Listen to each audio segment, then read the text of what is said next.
Messieurs, dames, Tangue Koki. Voilà, Baimboka ya Mukili Mobimbato Pesibino Mbote, merci beaucoup na continuité de confiance. Vous allez que ça là, na chaîne na Bino Obolova, Edem officiel télévision. Merci beaucoup na bandeko tu ya Kinshasa, bandeko ya Poto, bandeko ya Amérique, bandeko ya Zia.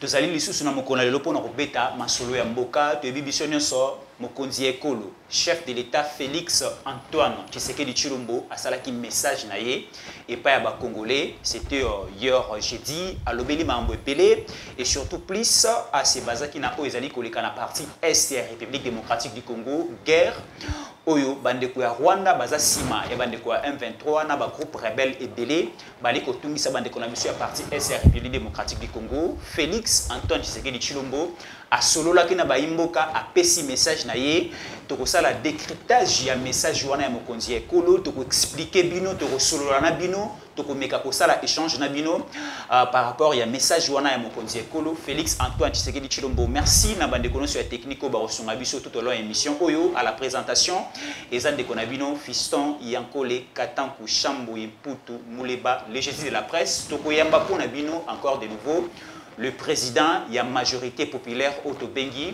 président Boni Kamunga yene tokobeta na yema solo na tongo na lelo tokosala décryptage ya message ya Félix Antoine Tshisekedi Tshilombo. Président Boni mbote na yo. Mbote ndeko Fiston Yankole, mbote na bana Kisasa, mbote na bandeko nyonso baza na mikili ya ngele, mbote na mokonzi mboka. Félicitations mbote pe na gouverneur à Ville. Bandeko photo ba sepela makasi na passage na yo ya émission oti koleka.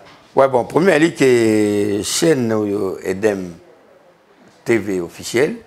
Vraiment félicitations à promoteur nango parce que DG Stéphane. DG Stéphane en tout cas félicitations place à Zali na PCP mbote et ils a suivi makasi puisque ba benga na Paris, ba benga na Bruxelles, ba zo benga ngai moi mingi.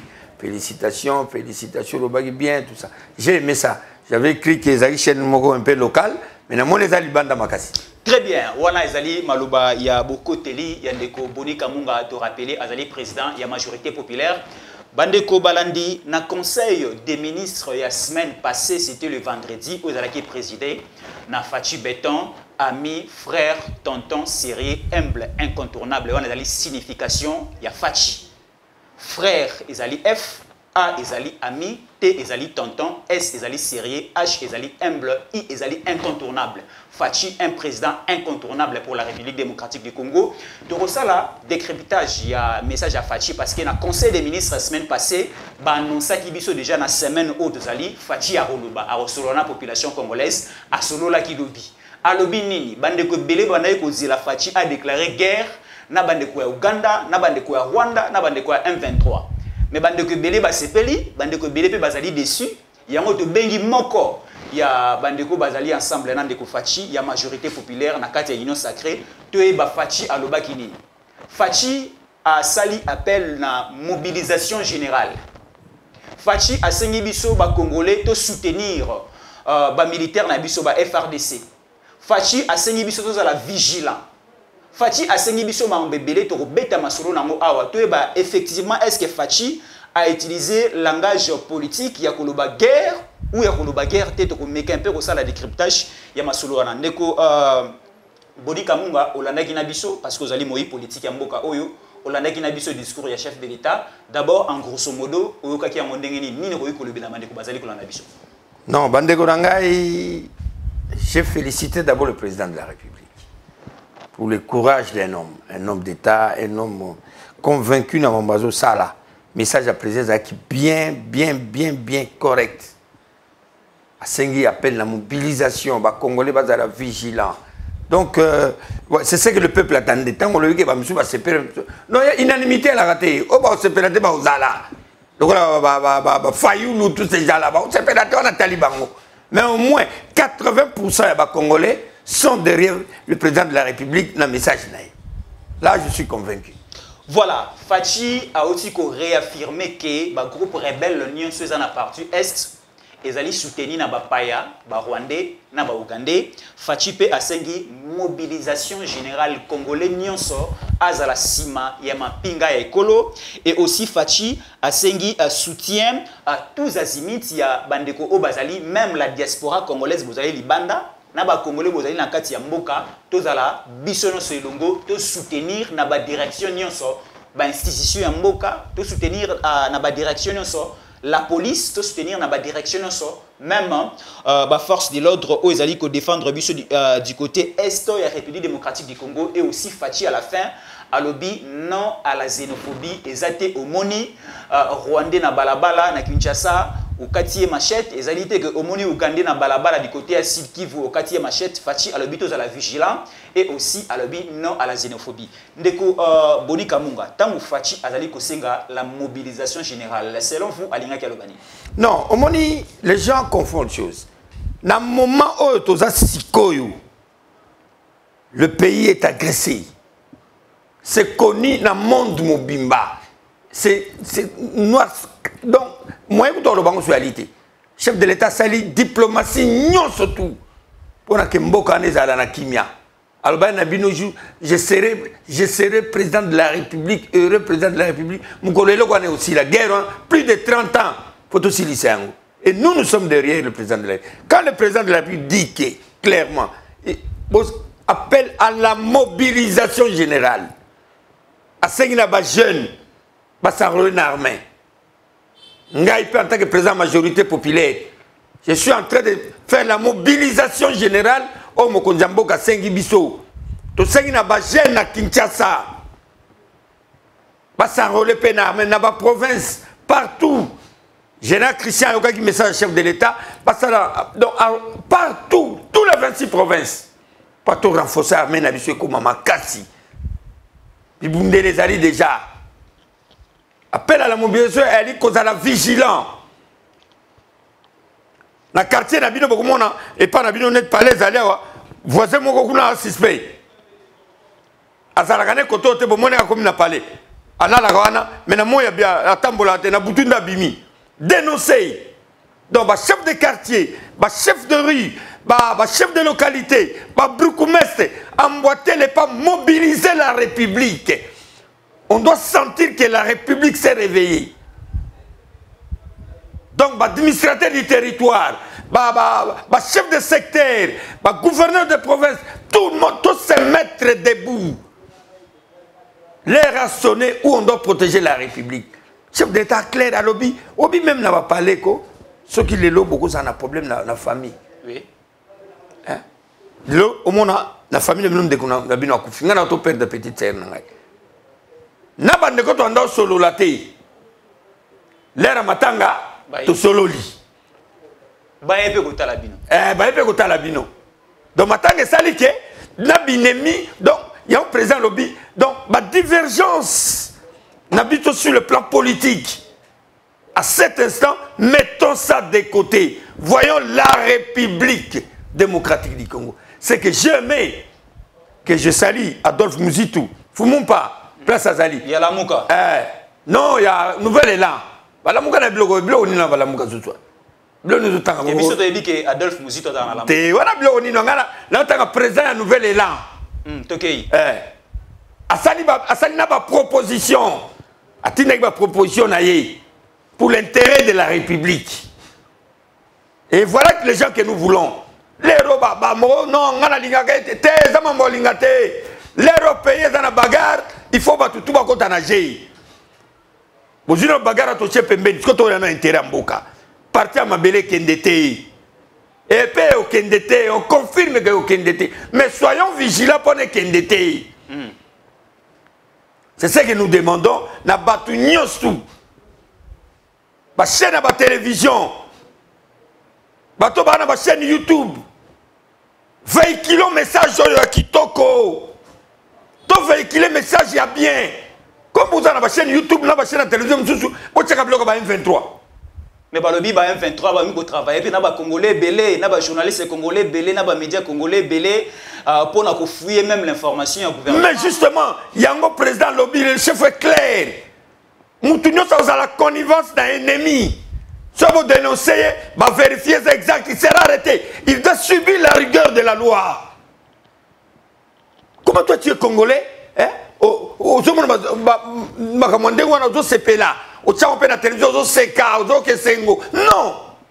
Non.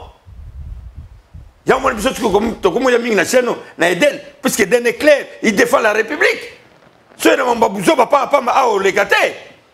ici, c'est l'intérêt de la République, papa. Moment aux alliés, Likambo ya mabele. Bah, Jifti, le Bakoufa, Likamo mabele. Oui, oui. Oui, bien monté.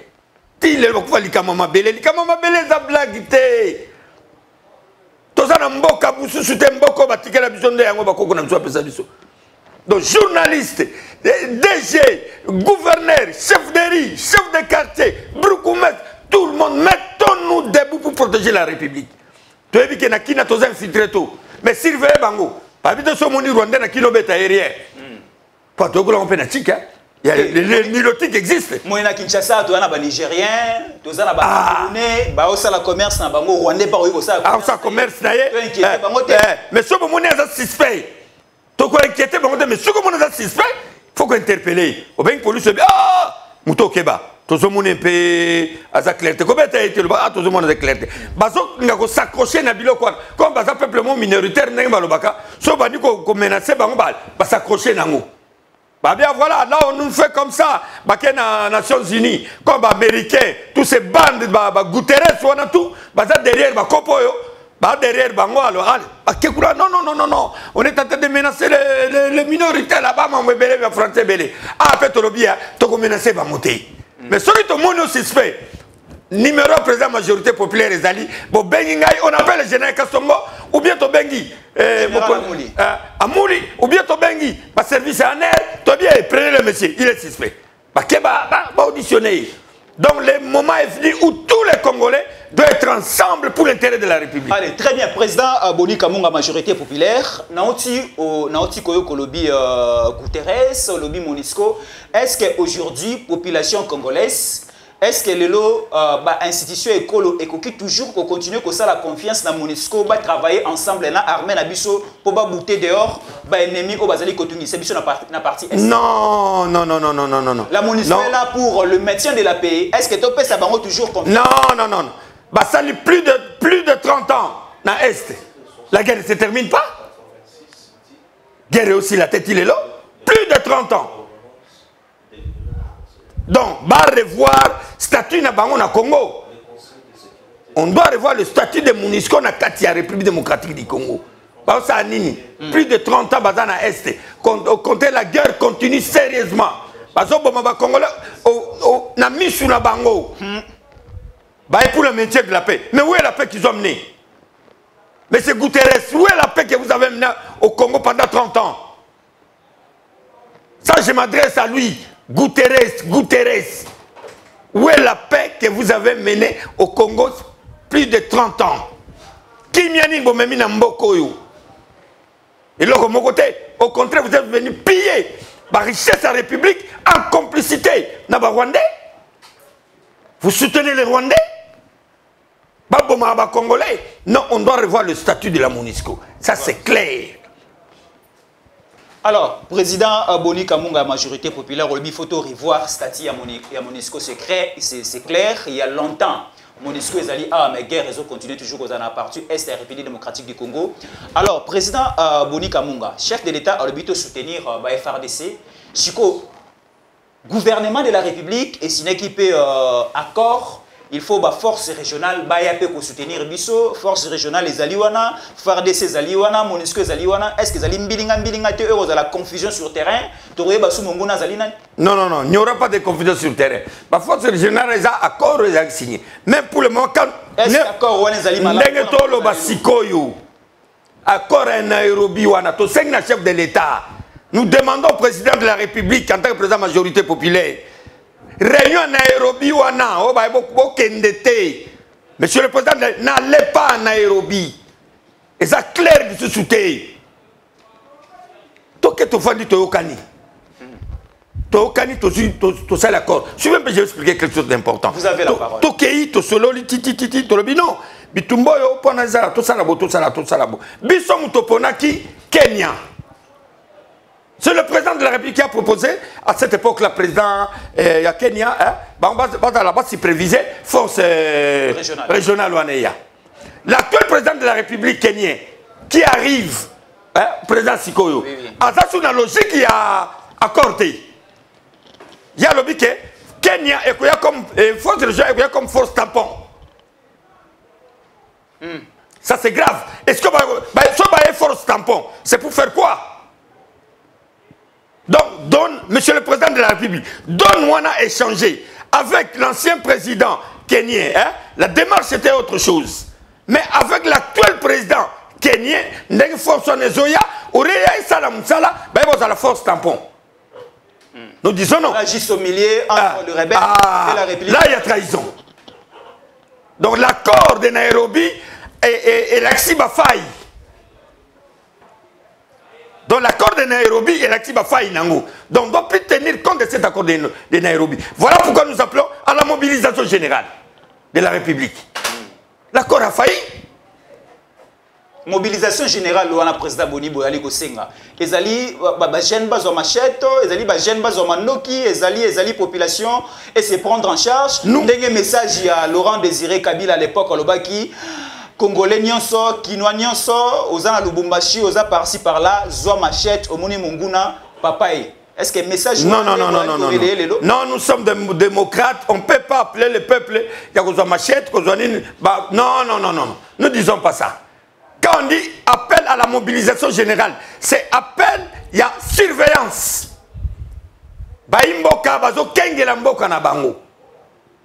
Appel à la mobilisation générale, c'est l'enrôlement de la jeunesse au sein de l'armée. Pas tout le monde non, président a déclaré, non, on ne déclare pas la guerre comme ça. Peuple congolais yoka. Le président de la République avant a déclaré guerre. Il faut que ça soit traité au niveau du Conseil de ministres. 2, et le monde a conseil, il faut avoir, il y a 2 chambres. Sénat et Parlement. 3, il fait maintenant le communiqué. Ce que ça dit, Val Nyonsouana, qui est le Conseil de ministres, va décider. Ok. Allez, même on a 2 chambres. 2 chambres, Sénat et Parlement. Pescisco aval, le chef de l'État, a déclaré. De la défense. Oui. Quand on dit au Conseil des ministres, c'est que le ministre de la Défense est là, à l'intérieur. Et puis le Conseil supérieur de la Défense qui se réunit, il fait la déclaration de la guerre. Le président met ça au niveau de l'Assemblée nationale et le Sénat. Dès que Pessi aval, maintenant il peut officiellement déclarer la guerre. C'est l'article 143 de la Constitution de la République. Congolais, bien, le président est un diplomate, c'est un homme intellectuel. Félix, c'est pas n'importe qui, c'est un monsieur très sérieux et très intelligent. Fachi Abangi a déclaré guerre. Non, Abangité. Mais tout cela qui a déclaré. Non, il y a l'article 143 donc il faut réunir tous ces paramètres-là. Et puis, nous sommes dans la modernisation du monde échangé, ma casse. Guerre, monsieur Silagana, la diplomatie. Mais diplomatie, on fait non, oui, diplomatie.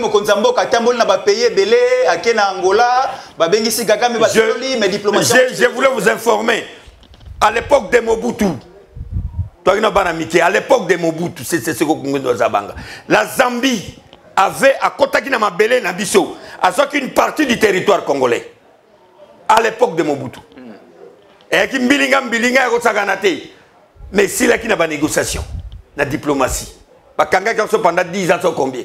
Et si là qui n'a pas de négociation, bah traiter dossier wana. Porte Zambie bazonga na ligne normale, moi quoi ça vivant les lots. C'est à Tundu Liongo. À Tundu Liongo, c'est ancien PCSN. Il est là, il est vivant. Allez demander. André Alain à Tundu Liongo. Allez demander. Il est là. À l'époque de Mobutu.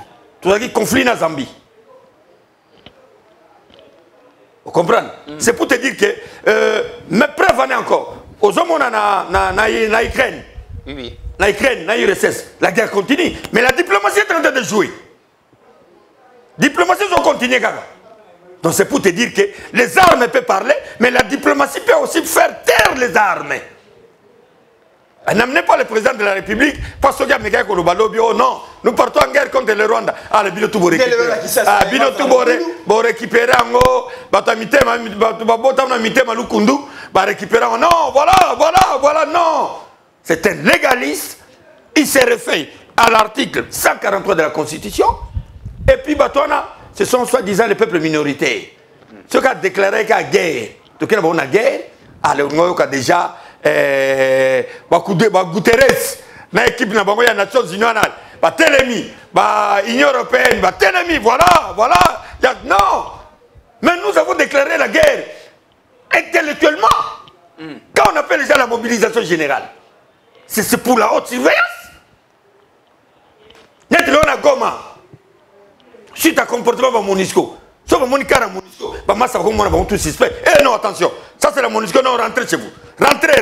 Donc, bah on va sauter. La majorité populaire, nous sommes à côté, il y a Sud Kivu.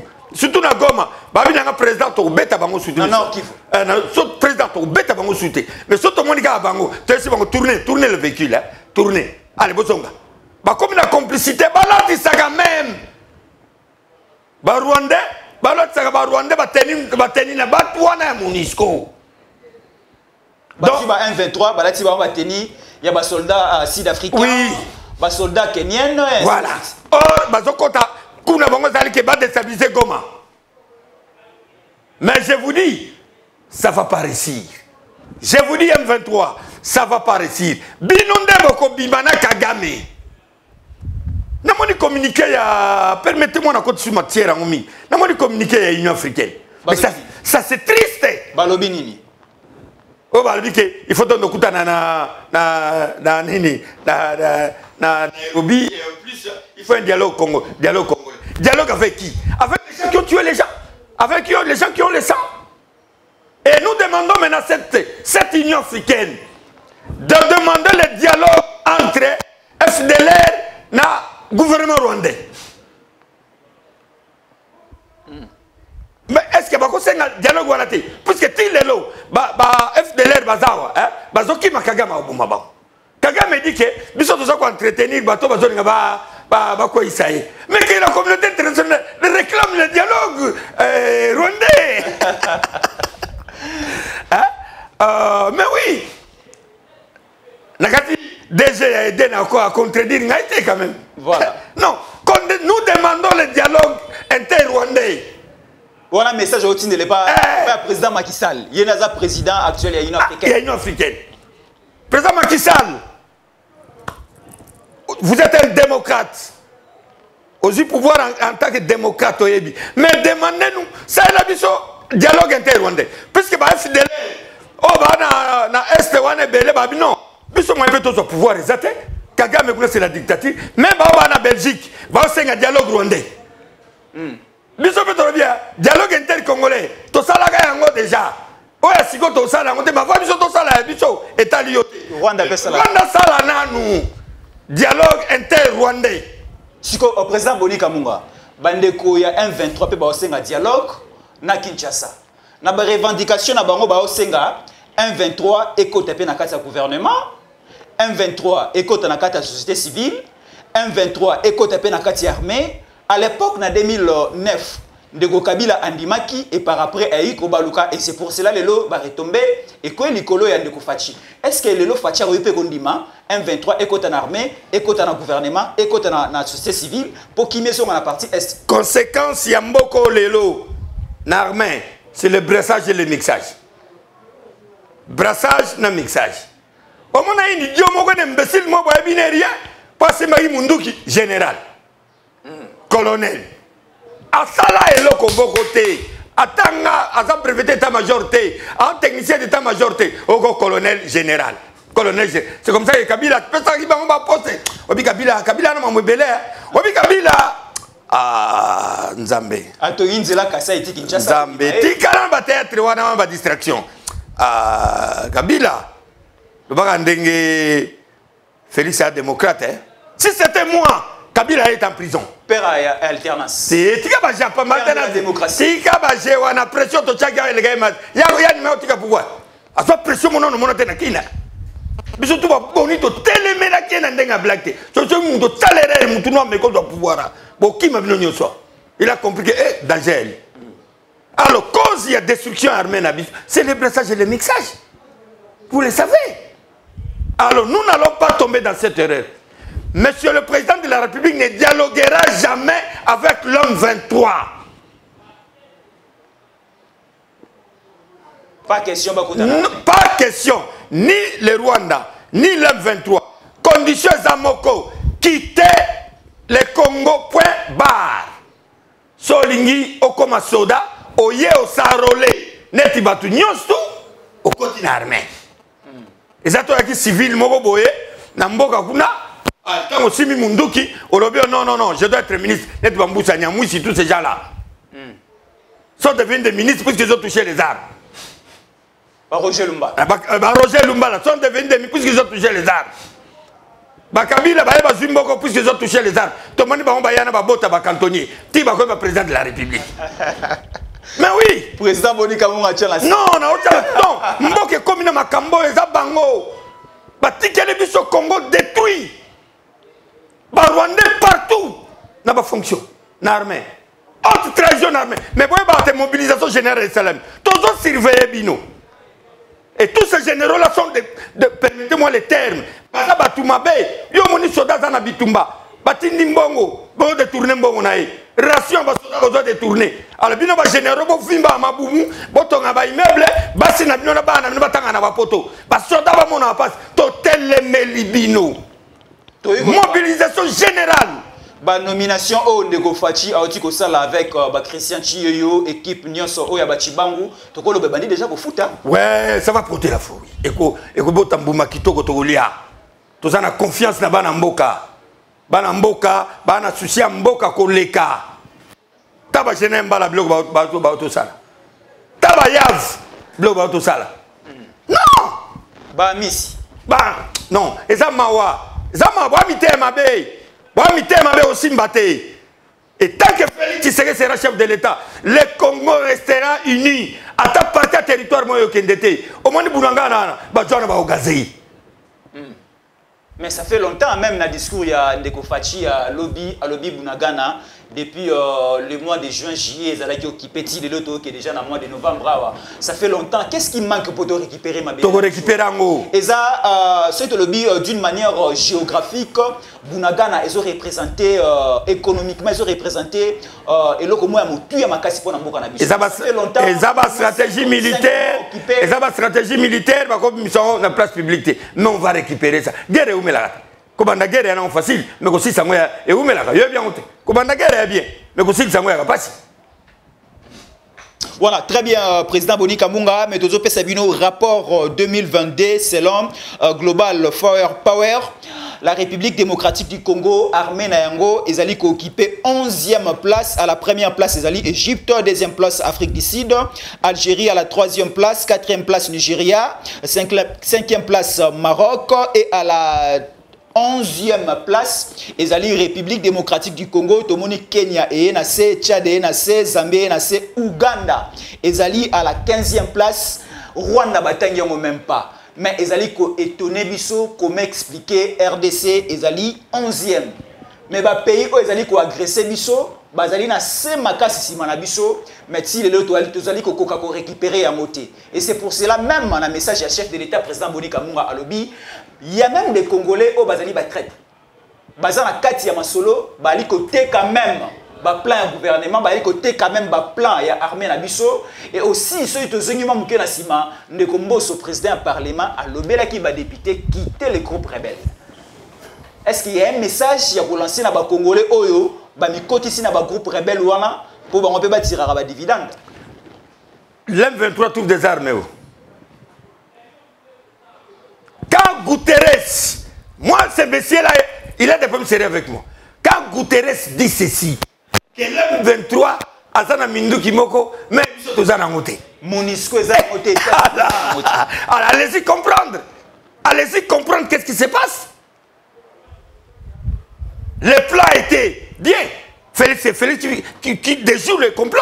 Le complot était bien organisé par la communauté internationale. Quand le patron de la MONUSCO parvient à dire que nous ne sommes pas mesures, il y a un MONUSCO, puisque na M23, azana ba armement moko, il est sophistiqué. La MONUSCO, ça c'est grave. Ah, tu n'as pas me posé cette question. Et j'ai dit à la communauté internationale, c'est le déclin. Je le répète, c'est le déclin maintenant. C'est le déclin de l'Union européenne. Il y a pas occidentaux. Après 500 ans, il y a gangsterisme. Au monde entier. Il y a 20 ans, 30 ans passés. Quand les Occidentaux disent qu'ils donnent les sanctions à tel, qui discutait? Personne. Personne. Mais aujourd'hui, vous avez décidé sanctions contre la Russie. Il y a des gens qui ont contesté, qui vous ont dit non. Macron, Popika, oh non, Toboï. Et la montée en puissance de la Chine avec l'Inde. Mais c'est un scandale. Puisqu'actuellement, sur le plan économique, 80% de l'économie mondiale, c'est la Chine. Oui, oui. L'Europe, c'est quoi maintenant? Il n'y a rien. L'Europe, va consommateur. Autant, et la puissance militaire et armement des États-Unis d'Amérique. Il n'y a plus rien dans cette affaire. Et nous partons petit à petit. C'est le déclin. Pas européen, les Français, vous êtes des mauvais. Vous n'aimez pas les Congo. On en a marre. Et nous allons s'allier. Dans une coopération militaire, nous allons s'allier avec Poutine, avec Chine. Pour nous s'allier, nous allons papa na bino ya Belgique. Bo qui n'est qu'en Russie. Mais ils sont dans l'Union européenne. Ils sont dans l'Union européenne. L'Union européenne va soutenir Rwanda ou Nyoso. Et le Congo ne sera pas divisé. Balkanisation, l'éveil, patriotisme, l'éveil de Salama, bisous tout au télémi, nous tous les communicateurs, on est debout maintenant. Bande de la diaspora, réveillez-vous, les rationner. On doit défendre l'Afrique. On doit défendre l'Afrique. Nous déclarons l'indépendance totale de l'Afrique. Tolembi. Ba voiture bosana ba koba na biloko na biso ba batterie bosana biloko na biso biloko tout na matière première ya Congo. Venez négocier. Président Bilika ma bloc pétrolier. Boya to fonda to solo. Où est le mal? On ne touche pas de l'autre côté. Pourquoi? C'est votre pays. Mais Babi Bochana, c'est beau exploiter en moitié. Eh, c'est votre pays. Mboko ya bango. Tala, Tshisekedi perd son âme. Tshisekedi est parti, mais les Tshisekedi existent, nous sommes là. Le monde est parti, mais le monde existe, nous sommes là. Et nous allons défendre. Vision ya Etienne Tshisekedi wa Mulumba Tina Souka. Togo l'acheter. Le Congo restera uni et indivisible tant que nous sommes au pouvoir. Et détrompez-vous, vous croyez que vous croyez que nous on a le pouvoir aujourd'hui, dans 5 ans, il y a le pouvoir. Mais avec le bilan de Fachi, à la Kakibiso justice, Fachi à la Kakibiso sécurité, Fachi à la Kakibiso sociale, mais sur totali justice, totaliste social, totaliste sécurité, Fachi moi bilan est en décadence. C'est que Fachi a décadence c'est athée. Nous, État te trouva qui mboka sur le plan justice. Yo yebi. Sur le plan armé. Yo yebi. Sur le plan politique. Yo yebi État te mboko yo. Donnez-nous un deuxième mandat, vous allez voir. Parce qu'on aura ça. Vous allez voir comment on va changer les données ici. Et j'ai dit à tout le monde, sauf au Kanisi que tout ça a 5 ans. Tout qui pouvoir rien. Rien, 50 ans. N'est-ce pas 50 ans? 5 ans ou bien 50 ans? 50 ans, rotation. Mais ils allaient démarrer. Non, il y a un autre. Félix a dit 10 ans. 10 ans, Koki. Total, il a raison, il a dit Bakinois. Total, non. La 4 Batobandundu, Bazouaginamite. Bon, Batobandundu. Alors, vous avez un plan. Parce que plan 10 ans. Allez, 10 ans, tu as un solo. C'est la présidente. Ah, non. Batabandundu, quoi dit Basouailiti? Bazouagi déjà. Banane. Bazouagi a un pouvoir. Baswahili bazui, Bakongo bazui, Bangala bazui, Baluba bazui. Et quel banani? Mais la raison de Félix, biso tout na union sacrée, tu as vu déjà que Bakongo babandu non bazui. Non, na union sacrée, Boali ko préparer Fayulu pour la 2023, Yazam tabandu. Boali ko préparer, yo mo tsiko loba awa. Nani wana? Baswahili bazui, Bangala bazui, Baluba bazui, Bandeko ya Bakongo pesi. Oui, uto tayi comme Gérard Fadenous. Gérant hôtel en face à Inter. Mais bien que vous avez un Kabila, mais Facha est président. Tu gagnes qui autre mende? Kasi failli pas au Kende. Mais tu gagnes. Tu bêtes Chadari. Tu bêtes Chadari écrasé. Faut nous un gérant. On peut pas accepter. Bon, faut une pérenne là. Pérenne et mère ndegona yazaga. Tu pas ça. Oh, cousin Naimo d'ailleurs quelque part. Au secrétaire communiquer nécrologie.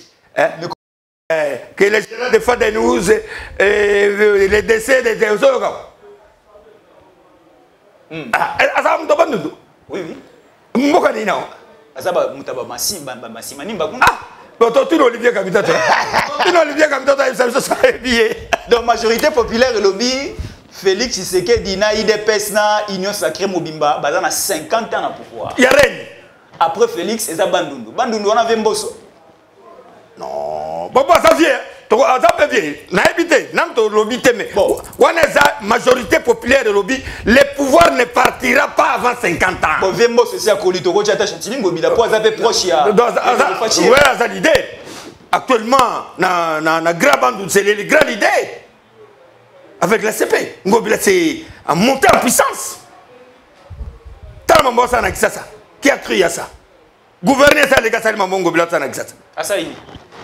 Bisona to monité hein. Yo na monté. Elenge ça yom to sala. Expliquer ba ta pote. Expliquer ba ça ça ba. Elenge ça yom to sala kiam. To sala Yerodi à l'époque ya musée. Aina ba kamina mabanga talebele. Abwaki na makala ngunza, et pas ngunza na terre. Les destins.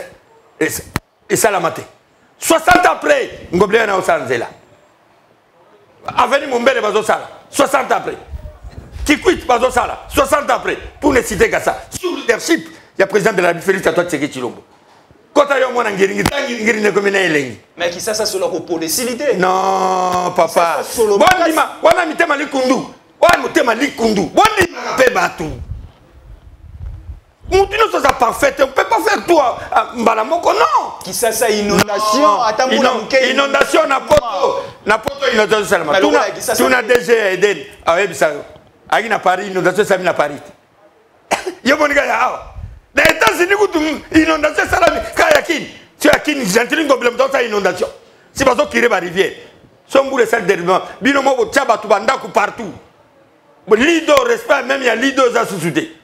100 mètres et à Lido, mais autorisation à retourner où autorisation des bâtiments. Tu t'occupes déjà. Tu dois remettre ordre. On ne sait pas pour mettre de l'ordre dans tous les domaines qu'on a détruit par Kabila pendant 18 ans. Bande Kamboudi, il peut bazoler là-bas, au Bukaba, Banda, vous n'êtes pas un de Chantini. Papa, aucun cimetière au Tonginda. Vous jouez avec le pays. Il ne faut pas jouer avec le pays. Cimetière, nan ba fermé en côté. Il faut ça à 50 ans. Ba désinfecter en nan. Nan té. Bino ko moto ko banda ko na kati. Voilà ce qu'on a hérité. On a hérité foutu. On a hérité un chaos total dans ce pays. Et maintenant Félix petit à petit a comme ils ont cet état des droits. Malembe. C'est pour te dire que Ngobila, si le lobby que Ngobila comme président de la République après mandat Félix, nous soutenons ça. Tondi Mayango. Ah bon. Il mérite. C'est un grand monsieur, c'est un homme intellectuel, il peut tout. Il a la capacité de qui ça on a nous maîtriser un mot de comment on a maîtriser. Je ne maîtriser qui ça. Nana maîtriser qui ça. André Gimbota. Ah, moi. Ok. Très bien, président Boni Kamunga, majorité populaire, tous allons ensemble, bande ko mingi boali ko landa biso, ko bomba lisolo o te partager. Tant qu'on a des missions partager lien, kabola lisolo, ndeko nyonso na France, ndeko na Italie, na Allemagne, na Kisasa, na ba Congo, na Bandundu, na ici au partager lien. Vous allez accrocher un message au partager lien. Un message et vous avez une très bonne chose. Mokondi Mboka asengi mobilisation totale. Biso ba Congolais ya kati awa na République démocratique du Congo. Ba Congolais pour vous aller di banda. Tous allons ensemble. Tous soutenir. Tous à la main dans la main. Tous pousser ba FRDC na biso. Balonga et Tumba Oya parti SR République démocratique du Congo et chef de l'État lobby ensemble avec ce gouvernement bakotia ba moyen mingi surtout na budget 2023 pour na kosala en sorte que ba soldats na biso ba militaires la police ba futa malonga ba famille na bango et vivre malamu pour que ensemble to récupérer Bunagana na ya pas longtemps to récupérer yango kimia ekota na parti SR République démocratique du Congo ndenge alakaki yango na campagne électorale na parce que ezali pe souci na ya mikolo partager lien à s'abonner sur vos nous abonner j'aimais mes missions na biso et que ça une très bonne chose parce que nous venons à chaque heure pour vous communiquer la vraie information. Nous sommes une télévision patriote. Tous les patriotes même notre DG, personnel, nous travaillons pour la République démocratique du Congo. Nous avons un mouton noir, nous avons un mercenaire, mais nous travaillons pour la République démocratique du Congo pour véhiculer un bon message, une bonne information pour l'épanouissement de la République démocratique du Congo. Président Boni Kamunga, tu as déjà chité na émission na biso to le beli mingi o ezala ki message ya mokonzi ekolo bakino ebele lobi na pourquoi bazela ki message wana lokola Barcelone na Real lokola Vita Imana lokola Coupe du Monde finale et à la fin bakino ebele bazaki satisfait ebele pe ba comprendre ki message to beta ki na yo lisolo plus faut te faire comprendre bandeko ya poto pe bandeko ya kisasa nini o mokonzi ya mboka lobaki en résumé okolo banini pour to comme déjà ko chiter l'émission. Donc message za moko ya makasi. Mobilisation générale, tout en Zimoutou. Tout Congolais, les rationner. Mettez-vous debout pour protéger votre intégrité territoriale, Nabiso. To soutenir Mampinga, Nabiso. To soutenir Bango, ba pasteur, ba apôtre, ba évangéliste, ba monsieur l'abbé, ba monseigneur. Même dans vos églises, prêchez le message, la sensibilisation pour n'avoir de ces Nabiso. Pressez le message partout dans l'église. L'ère a sonné où les Congolais doivent être unis. Tout il y a une divergence de point de vue sur le plan politique. Tout le monde a dit Mboka. Tout le monde a Mboka. Il y a un sengi banganga nzambe nyonso tout. Batei. Boteya batu bolingo. Boteya batu bomoko. Boteya na ba église ke to sengi to lingana. Koteka Mboka na yote. C'est maintenant mon bimba to senga na banganga nzambe message ya majorité populaire yangwana. Pour ça la prière pour na mokonzi mboka pour na ba farde so ba na front. Bino pe ba généraux obo liaka mbongo ya ba soda botika kolia ba mbongo ya bato bazana bitumba. Ezamabe. L'heure a sonné où on doit se dire la vérité pour sauver le pays. Mais je rassure au président de la République Félix Antoine Tshisekedi Tshilombo. Peuple aza simanayo. Peuple aza simanayo. Ko bangelo côté. Oza mobali, obota mobali, otiga mobali. Mboko ezotala yo sikoyo. 32 ans il y a lutte. Il y a asphyxie alimentée. Nous devons concrétiser ma projet na enyosu ensemble na yo. Toi simanayo. Yango basango. Banganga nzambe bosambela pona mokonzi ya ekolo nzamba batela e bosambela pona mampinga na biso nzamba batela bango bosambela pona ba miyibi ya mbongo ya leta batika koyiba mbongo ya leta tocha misolo na tosomba manduki pour te protéger mboka na biso mobulo za na mboka te. En tout cas c'est presque le résumé ya message autres véhiculés bana kisasa botelema tant moni voisin za suspect tangai Kobeta été, Kofinga été, Koswani c'était, Kendeka na la police, ou bien voisin a suspect. Très bien, Wanezalaki président Boni Kamunga et la majorité populaire, Azalaki invité spécial Nabiso Yamoko Nalelo, to Betty Masolo, ya Etali discours Yamokonzi Yamboka, Libuso, ya nation congolaise. Biso to kosenga boye ozali nganga kisi sala ki nganga kisi na yo po Congo kimia ezonga Congo kende liboso ozali mosali ya Nzambe sala en sorte que Congo ezwa kimia pe Congo kende liboso na domaine nyonso oyo ozali kosalela musala sala en sorte que kimia ezonga na Congo ekende liboso tozali na mokonzi ekolo moko kaka oyo tobengi Félix Antoine Tshisekedi Tshilombo ozali opposant sala opposition républicaine. Quand nous parlons de l'opposition républicaine, cela veut dire une opposition de proposition. Au sein de l'opposition, proposer aussi des canaux de sortie au gouvernement, au chef de l'État. Voilà ce qu'il faut faire. Voilà ce qu'il faut faire pour que tous les gens qui sont dans la partie SCR, République démocratique du Congo, aux opposants, aux lobby au comme député, aux lobby au comme président de la République, na guerre aux na élection et salamandé. Au moins, na yo, na ngai, na biso se repère de caca. Donc, faisons en sorte que tous ensemble, l'union fait la force. Tous ensemble, to bouter monguna dehors. tozwa kimia na totalité de la République démocratique du Congo Mobimba et que vous avez une très bonne chose. Merci na Senga Kibino pendant l'émission. Vous partagez le lien, il y a émission Oyo, vous partagez le lien. Il y a chaîne Oyo Edem TV officielle. Vous j'aimez l'émission na biso et surtout vous commentez l'émission na biso, vous avez une très bonne chose. To panza sango et kene mokili Mobimba.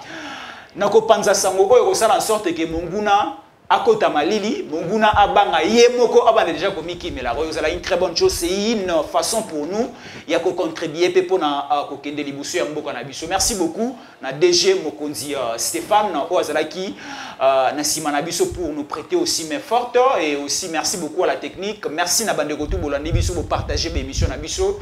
À la présentation c'était Fiston Yankole Katanku Chamboui Poutou Mouleba les Jésus de la presse. Merci.